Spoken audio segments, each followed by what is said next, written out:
Well, thank you very much, Rioba, there for that report on the appointments that we witnessed in the year 2017. Rebecca Miano becoming the first woman to lead the Kenya Energy Generating or Kenya Electricity Generating Company. I mean, how does that make you feel?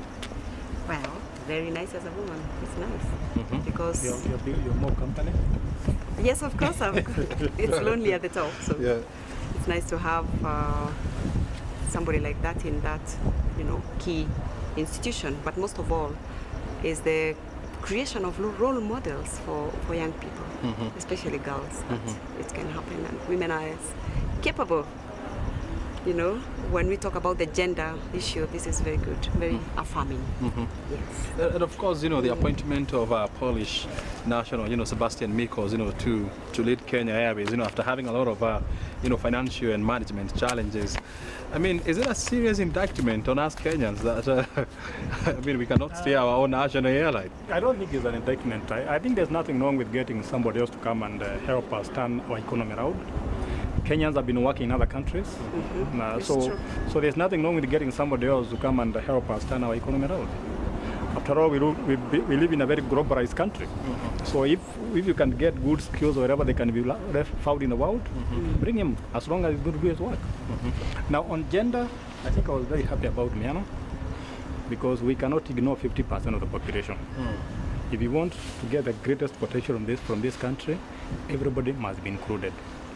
So you cannot say that you cannot ignore 50% of the population when they have the potential, the capability, the innovativeness to run the economy. So we need more such examples to come and help our economy turn around. Plus, you're bringing into the boardroom different viewpoints, men and women, and perspectives. So that's a very good thing. And of course, breaking up, this picture of, men dominating the power in this country, and of course the energy sector as well. So and the maritime sector, don't forget. And the maritime sector as well. We're just standing next to cargo trains here, and we know for sure in this month the IDC, or the inline container ICD was inaugurated, but of course we expect it to start operations in January. How would this deepen the blue economy?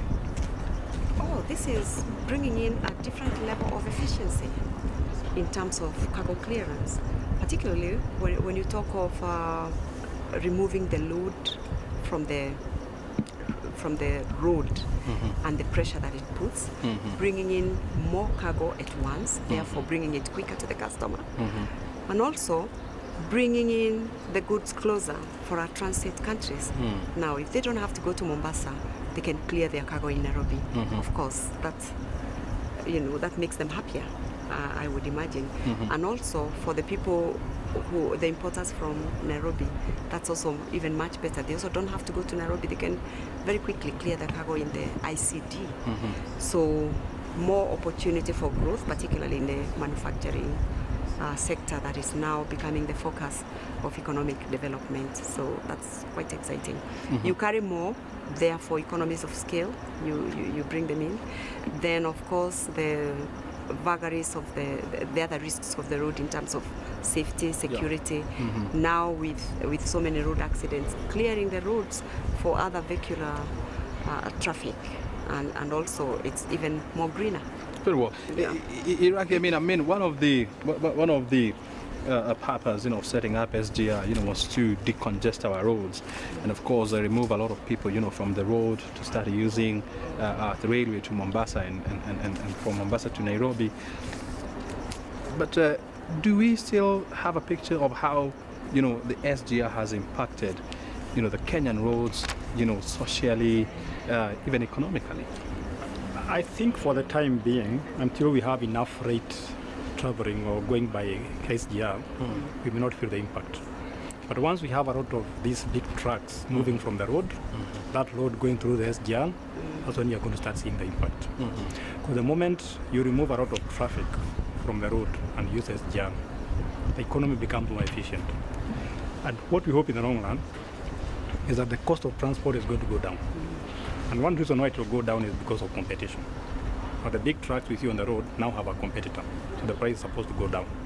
So once that price of transportation goes down, or the cost of transport goes down, that is going to be reflected in our manufacturing, in our services, in whatever we export. And that in the long run can make our economy more competitive. And that's what we are looking for. So that we can expand our economy, we can expand more, create more jobs. But one way to make SGR more effective would be to integrate it with other modes of transport. Yes. The airports, the roads, so that we see it as integral. Seamless. Yeah, seamless, that's the best word to use. Because if you leave SGR by itself, it might not be as effective as when you combine it with the roads and the airports. We want some synergy created. But at the long run, we want the whole transport system to be more efficient. There's another thing maybe I could add, the protection of revenue. Yeah. In terms of imports, having them on the road, then we've had to put so many structures to protect the revenue from customs, tax evasion, dumping. Now, when you have all those goods congregated and coming together to one point from one point, that becomes more efficient in terms of customs revenue collection, and that's a very good thing. Very good.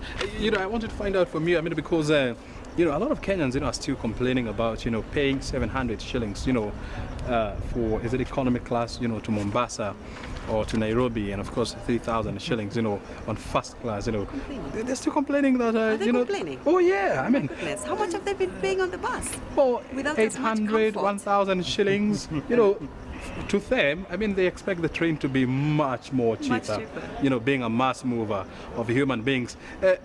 Economically, and when you look at it from, perspective of economic of scales, would you say this is high? I don't know the facts, but to me 700 looks very reasonable. I don't know the true cost of transporting somebody from Nairobi to Mombasa or back, but 700 looks very reasonable. The truth about Kenyans, me being one of them, is that we are never satisfied.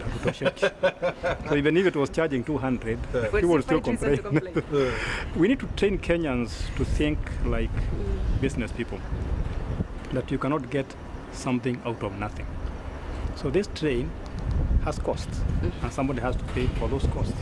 So I don't know why Kenyans want to go for free, and then they start complaining the train is breaking down, it's not clean enough, it's not efficient enough. So let's think about value addition. Let's think about what business is all about. And maybe what we need to do very soon is, instead of just having this train here, if Iraqi can get a train and put it on the track, should allow people to do that, so that there's even more competition. But I think the current prices are reasonable. And the best evidence to prove to you it is reasonable is, I checked the other day and I found this train is overbooked. I think it's booked up to January. Because, our reporter Ronnie is going to talk about the transport industry, where despite economic ups and downs that characterized 2017, Kenya has been relentless in efforts to modernize the transport system, a key component for growth. Completion of phase 1 of the standard gauge railway between Nairobi and Mombasa was a key highlight due to the excitement it elicited among passengers eager to try out the new service. But as Ronald Awili reports, operations of Kenya Airways, construction of the petroleum products pipeline, and events around the heated crude oil pipeline between Lokichara and Lamu shaped the transport industry in the year under review.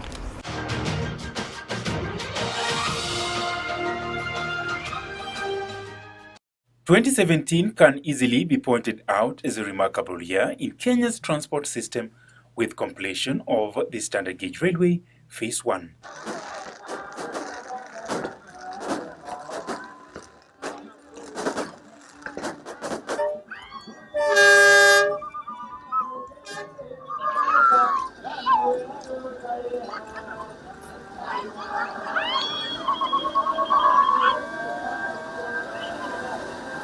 After 3 years of construction, on 1st of June, Madaraka Express left Mombasa at exactly 9 a.m.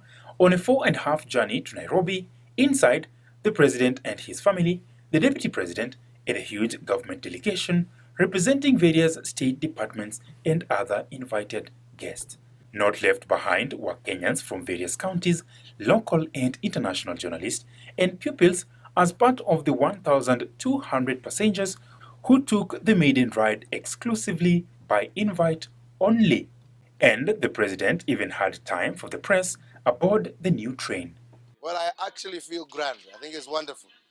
a new experience and an experience that will be available for all our Kenyans at an affordable price, because as we said earlier, currently it's 1,200 shillings, the lowest price you'll pay on a bus between Mombasa and Nairobi.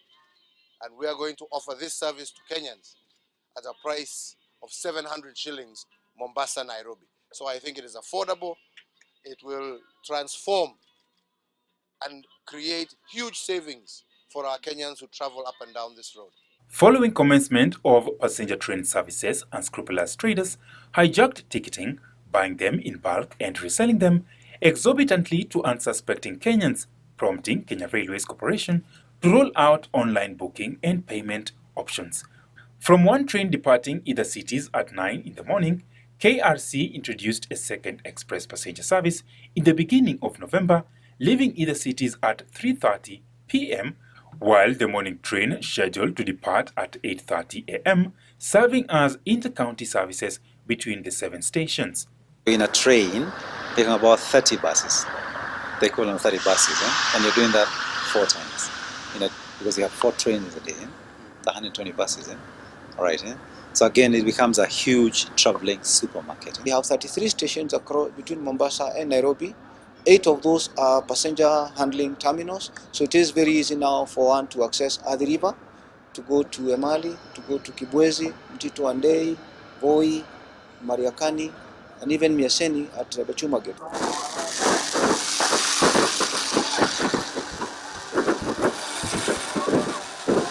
After months of piloting, which involved ferrying commodities such as maize, rice and milk, Kenya Railways announced in late November that it was ready to roll out commercial freight services on the standard gauge railway. We will start with the containerized cargo, which is normally between loaded and offloaded between berth number 11 to berth number 21. But after March of next year, when the port relief line to berth 1 will be ready, we'll start handling the bulk cargo. And that coincides with the delivery of the last batch of our containers, of our wagons. We have entered into with the operator is that from the time cargo is handed over to them to the time it gets to Nairobi should be within 24 hours. So we can run 5 pairs of trains in both directions. 1 up, 1 down, 5, total you can call them 10 trains. As we get into March and as business picks up, with the rest of the cargo that is coming, the containers that are coming through and receipt of more cargo to rail, we'll be able to do a lot more containers because the line has a capacity to do up to 30 trains a day. Our needs, it's actually what we can deliver to our customers. So for a number of years they have voiced concerns about the high transport costs, the security, both using the old meter gauge rail system and trucks. And I think the SGR deliver on most of these aspects. On to matters aviation, national carrier Kenya Airways has, in recent years, been in the headlines for mostly the wrong reasons. In 2017, however, KQ problems seem to be gradually subsiding after the appointment of Polish national Sebastian Mikos to replace Mbuvi Ngunze as Chief Executive Officer. Launching of New York is a strategic project because it's a huge operation. It's an operation of being on a new continent, but also that would be one of the longest flight KQ would have as a direct flight, and that requires a really important attention of the company. I call it $100 million operation. Just launching this operation will bring and cost us amounts in hundreds of millions of dollars. So we are very determined to proceed, but we are very cautious in the way we do it because every potential success can quickly not be a success. This is why launching this is one of the key strategic projects for the next. Our European joint venture is a financially a good business for us, and we will continue to strengthen it. And in fact, as part of the flying to New York, that is part of also of that relationship between KLM, Air France, Delta, and Virgin. That it makes it a little more complicated, but also gives some significant benefits in the longer term. Even though the airline is still flying in turbulent terrains, in profit and cash flow terms, Kenya Airways managed to inch closer to the dream of introducing new routes to the United States of America. This is courtesy of behind-the-scenes works by, among others, the Ministry of Transport and Kenya Civil Aviation. There are 4 steps required to begin flights to the US. The first one was for Kenya to be granted Category 1 status. That happened in February. That was an achievement by Kenya Civil Aviation Authority. And the second one is for the airline, which is KQ in this case, that wants to fly to the US. They were granted what we call traffic rights by the Department of Transport of the US. They call it a foreign air permit, foreign operator permit. That means they have been given the economic authority to operate to the US. The third one is an audit of Jomo Kenyatta Airport, which is the airport that will be used by airlines who want to fly to the US. And that audit, when we pass, it's for security, will be granted a last point of departure clearance, meaning that an airline can take off from JKA and the next point of landing will be in the United States.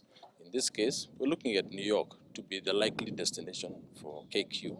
Then finally, the fourth step is the airline again, Kenya Airways, being granted an air operating certificate, which is a technical authority to operate. So there's commercial authority to operate and there's also technical authority to operate. That's the last step, and we expect that by April next year, and then flights should be able to start in June. The government as well as officials at Kenya Airways are optimistic that the national carrier will roll out direct flights to the US in June next year. Government will set up broad cooperation policies, and this is really what we've set up between our government and the US. But thereafter, we must be led by our respective regulations, and this is why KCA and KA are the ones spearheading the sort of initiatives, along with their counterparts in the. It's no point just flying from Nairobi to New York with our passengers and then drop them in New York and then leave them. If what we need to do is to enhance the financial return on those flights, is that they can fly onwards with a code share, and that's part of our negotiations. Part of this project is to make sure that we have code shares that passengers can fly from Nairobi to anywhere in the US on the same ticket and vice versa. This year, the country also made crucial steps in pipeline transportation. In October, the government inked a deal with the Kenya joint venture partners who comprise Talo Oil, Africa Oil, and Maersk Oil for a joint development study agreement for the proposed Lokichar-Lamu heated pipeline. There are issues which were remaining, the front-end engineering, design, the feed, ESIA. Those are 2 items which are very, very crucial before the pipeline is constructed or even the tender to be done. So we couldn't have given out the tender for the construction of the pipeline, crude oil pipeline, without this document laying down the framework. The deal provides a legal framework on the pipeline development, its technical requirements, financing, and ownership structure. Hopefully, towards the end of this month, we will also issue the request for proposals for the front-end engineering and design, which is not really a critical path issue. The environmental part is a critical path issue. That's what takes the longest. And once that's done, then we will go for the construction. In the meantime, of course, we will speak to financiers.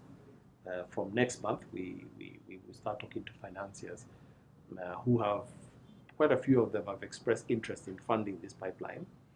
So we begin to talk to them now, so that at the end of 2018, we've reached an agreement with one of them or more, so that when we start construction, at the same time, we have the money lined up. Rather than doing things sequentially, we can actually do these things at the same time.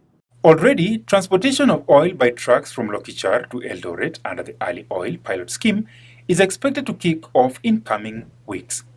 Similarly, construction having taken 4 years, the Mombasa-Nairobi pipeline, also known as L5, is now set for commissioning to replace the old line, L1, constructed in 1978.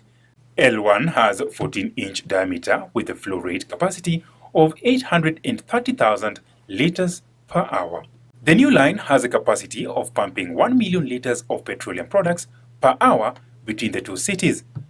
With complements from the old line, Kenya Pipeline Corporation hopes to transport almost 100% of petroleum products from Mombasa, reducing dependence on road transportation, which has often led to fuel siphoning and accidents as well as traffic.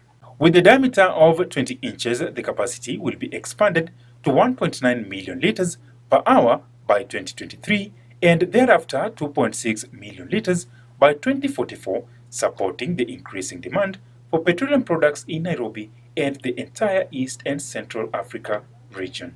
For India 2017, I'm Ronald Willie.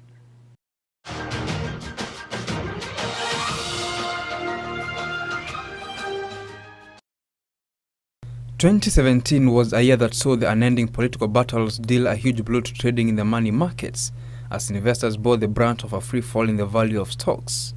The ruling on September 1st by the Supreme Court that annulled the August 8th presidential election results saw the shilling weaken 0.4% within an hour of trading, following the ruling when the Nairobi Securities Exchange lost over 50 billion shillings in paper money in about 10 minutes of the ruling. From 31st August to 12th October, for instance, only 11 stocks registered gains, with 9 of the stocks being in the red. Obviously, we knew our expectation of the impact on the politics. We all knew that there was going to be an election, right? That's not a surprise. And we all knew that it would take some time. So there are no surprises there. As I said, we Kenyans are very loud with our politics. No surprise there either. Now, you could say that, yes, the surprise element was the nullification of the presidential election and going back to the polls in a few weeks. But the impact of that is just over a few years. So decisions at most are delayed a few weeks, I should have said, a few weeks. Though the stock and money markets registered dips over the period due to political uncertainty, Kenyan stocks, however, outperformed most of the global markets, having returned more than 19% on a year-on-year basis, following the upholding of the repeat presidential election by the Supreme Court on 21st of November. This is based on the performance of the Nairobi All Share Index, NASI. I would add that the markets have actually reacted very favorably. The 1st of September, yes, there was a shock in the markets. You wrote about it. But today and now, the markets have really, they're stronger than where they were. The numbers are stronger than where they were even before the announcement. In 2017, Kenyans also witnessed significant deals in the automotive industry, with among others Isuzu acquiring General Motors East Africa. This was after American auto giant General Motors sold its entire 57.7% stake in General Motors East Africa to Isuzu Motors of Japan, marking an end to its operations in the region, spanning more than 4 decades.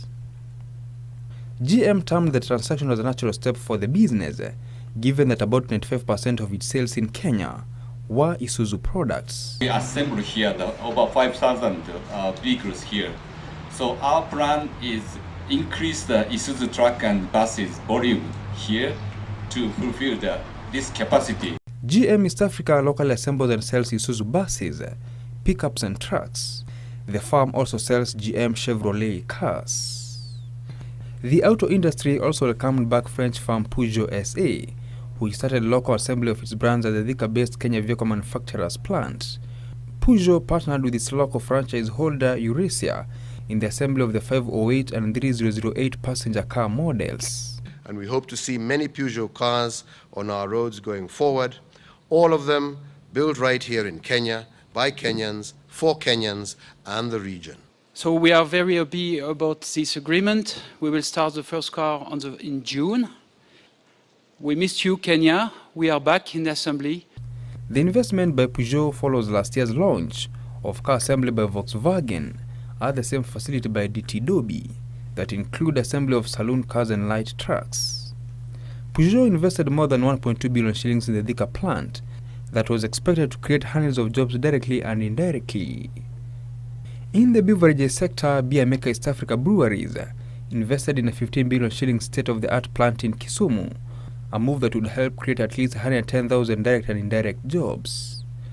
The project, officially launched by President Uhuru Kenyatta, was expected to double the demand for sorghum to around 40,000 tons over the next 5 years, which will in turn support small-scale farmers in the Western Kenya region. You know, we stand for a thriving business changing Kenyan lives, and our raw materials strategy is a key feature of that. And our BCP prioritises local sourcing ahead of international sourcing. Still on beverages, Coca-Cola invested 2.7 billion shillings in a new production line, which it said will from next year start manufacturing new brands alongside its mainstay soda, juice and water products. The new filling line, which is located in Mbakasi, is currently being used to manufacture a revamped range of Minute Maid juices. Coca-Cola also produces sports drinks, smoothies, teas and coffees in other markets, brands which may soon be produced locally. In the households category, Bidco Africa opened a new detergent factory in Thika as the company moved to stamp its authority in the market. The plant was put up at a cost of 2 billion shillings and would initially produce 3,000 tons of detergents per month. The expansion was expected to power the company's annual turnover from the current 40 billion shillings to 100 billion shillings annually. Nicholas Nduati, 2017 Year in Review.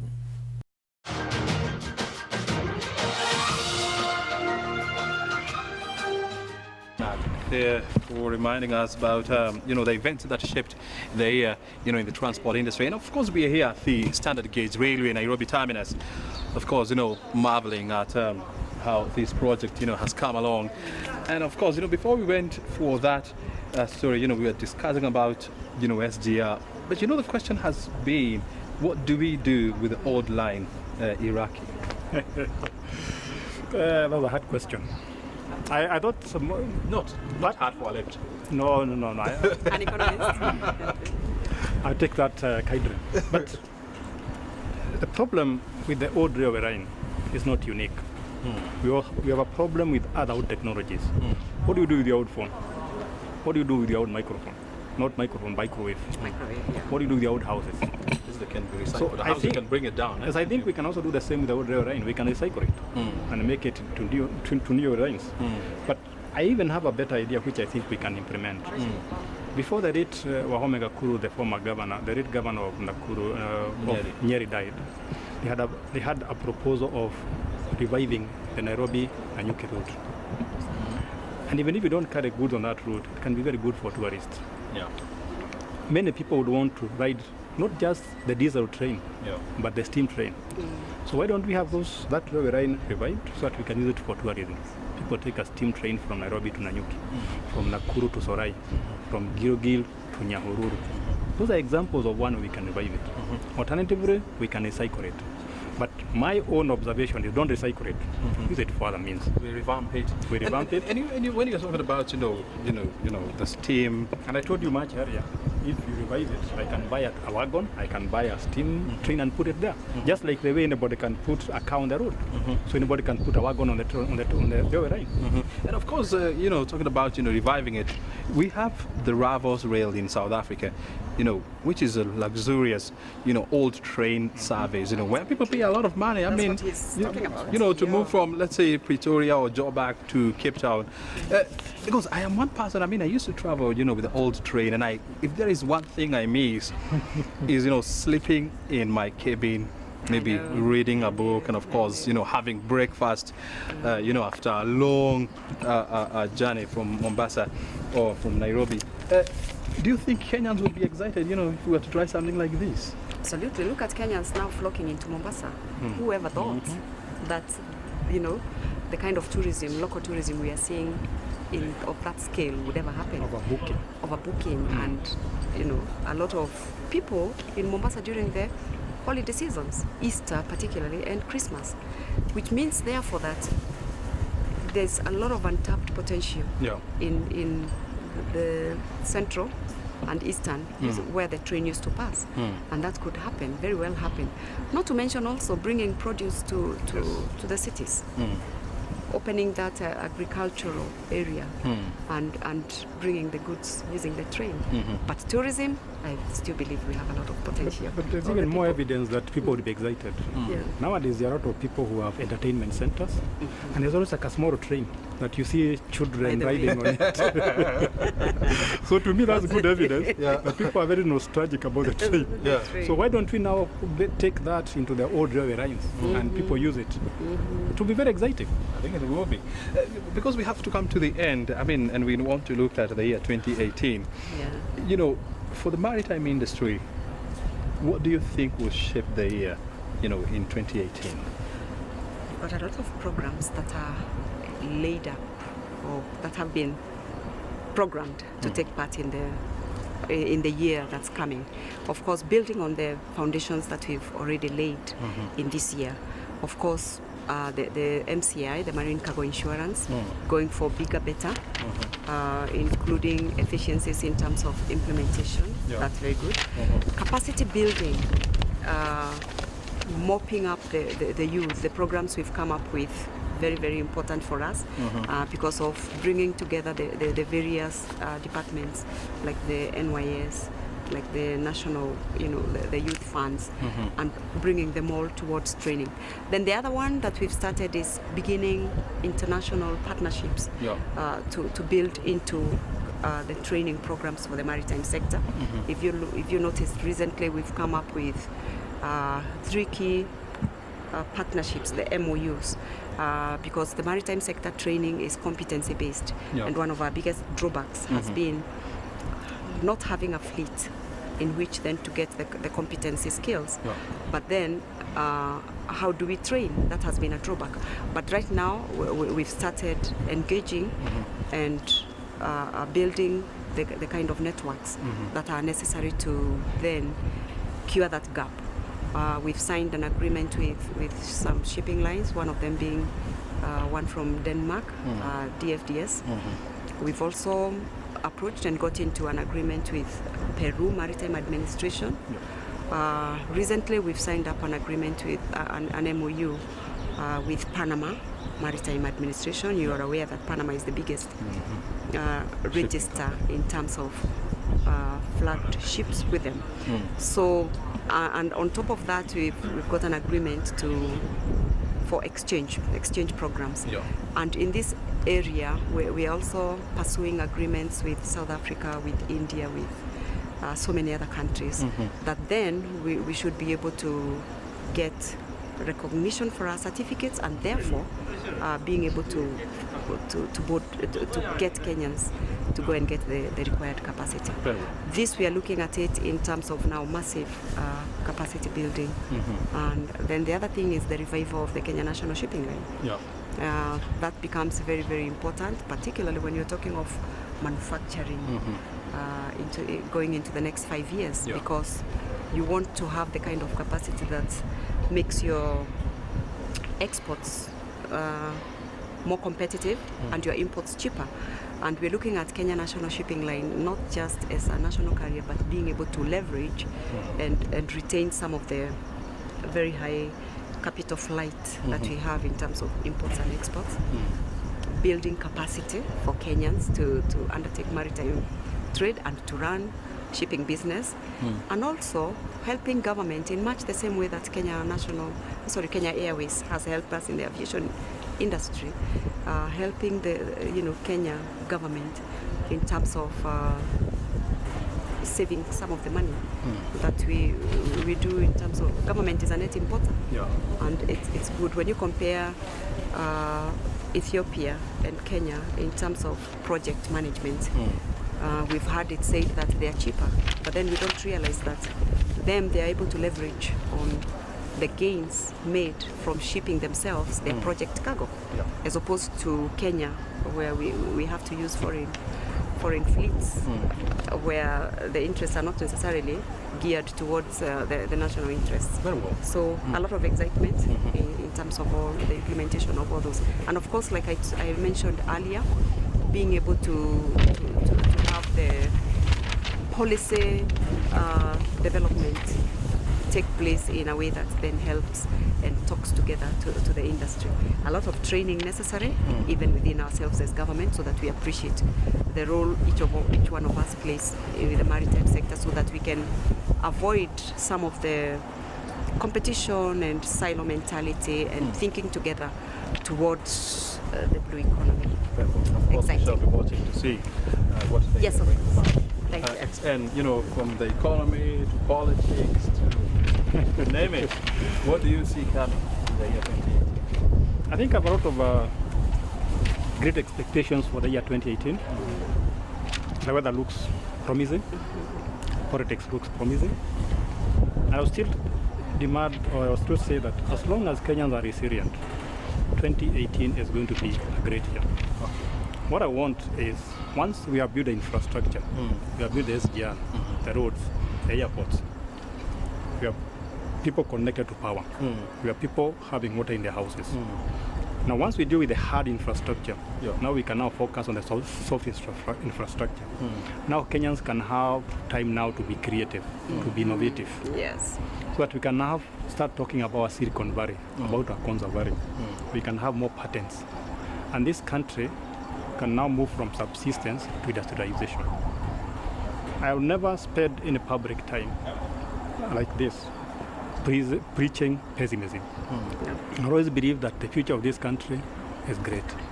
It's not going to be great because we say it is great. It's because each of us, whatever level in the society, whatever gender, is going to play his part in moving this country forward. We should not be saying what should be done without doing it ourselves. So next year and the year beyond, even if we look at the statistics from World Bank and so on, the economy is likely to rebound and do very well. And I look forward to enjoying that rebound in whichever way I'm going to enjoy myself. And being part of it. Yes. A big part of it, of course. Yes. Particularly because ensuring that it happens as well. Particularly after Christmas. After Christmas. I hope you're not going to overindulge. Okay. All right. Then I can only wish you a very successful year ahead of you. Thank you. Good people. And of course, we look forward to having you again in the future so that we can look at 2018 that was. I'll not wish you a happy new year. Yeah. I wish you a prosperous year. Yeah. And demand that we all make it prosperous. Thank you. Absolutely. Thank you. And thank you for the opportunity to talk to Kenyans Very well. about what we are planning to do. And wish you a Merry Christmas and a happy, prosperous 2018. Asante I sana. thought you had to get to the train. What happened? Well, actually, I want to release you so that you can book, you can get to your train and go for your holiday. Very good. Very well. Thank you. Paid? Well, or we pay for ourselves? We can discuss that. Well, Nancy Karigidu, PS, Maritime Affairs and ex-N Iraqi Economic and Business Lecturer at the University of Nairobi, joining us here to help us understand how the year 2017 turned out to be and what are some of the issues, that shaped the year. Of course, we have been coming to you from the Nairobi terminus, the standard gauge railway, which has been one of the flagship projects of the year 2017. My name is O'Brien Kimani. I take this opportunity to wish you a successful and a prosperous 2018. I'll see you again. See you. Bye now.